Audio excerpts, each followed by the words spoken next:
I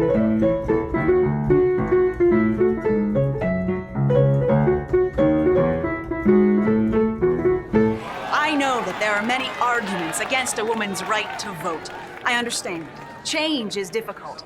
Many want to keep things the way they've always been, or to return to a simpler time when everyone knew their place. Well, that would be very convenient for some, wouldn't it? But we look not for convenience, but for equality, to be recognized as thoughtful, contributing members of society. Now, these anti-suffragists say that giving women the vote will disrupt the natural order of things, that it will confuse the boundaries between the masculine and the feminine. But are we all not two sides of the same coin?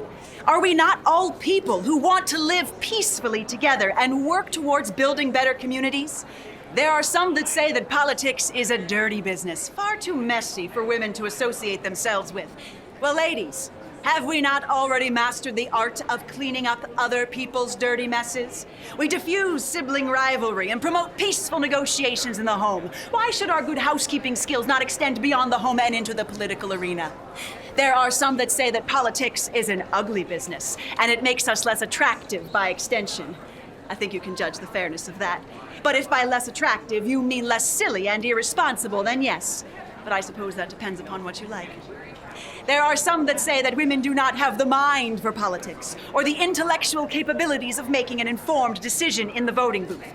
Let me remind you, women are the educational backbone of our nation. As mothers and as school teachers, we are already tasked with the responsibility of raising and educating the future voting citizens of America.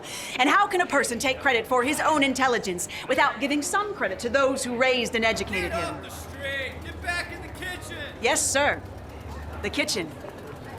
I agree with you. A woman must tend to the home.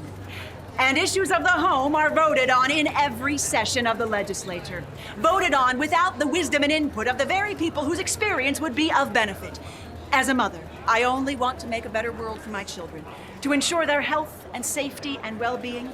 But the lack of women's insight and care can be seen in the inadequate funding for schools, the permission of child labor in factories, and the lack of safety standards in the manufacturing of our medicines, cosmetics, and foods, which we purchase at the grocers and prepare in our kitchens, sir.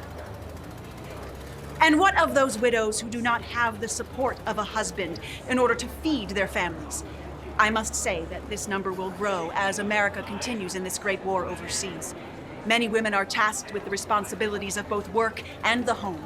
They're filling the shoes of both mother and father, husband and wife, and there is no one to represent them in their interests.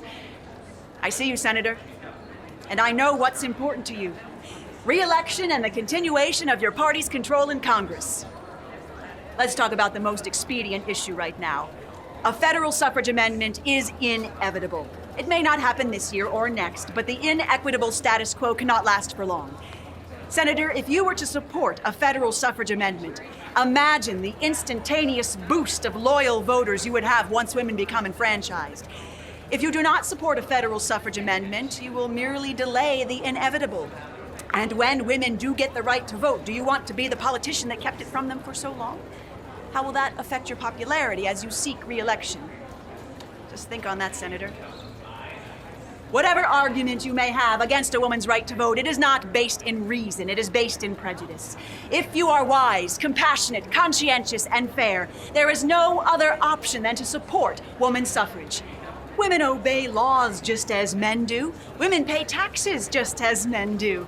Women suffer from bad government just as men do. Women should vote just like men do. Women are citizens of a government of the people, by the people, for the people. Women are people, not because she's a mother, not because she's a wife, because she's a person, an American citizen under the law. And that is the reason, the only reason that we need to prove that women, those who hold our morals in balance, our families in comfort, and the human race in prosperity, deserve an equal voice in our government. Let me hear a votes for women. Votes for women. Votes for women.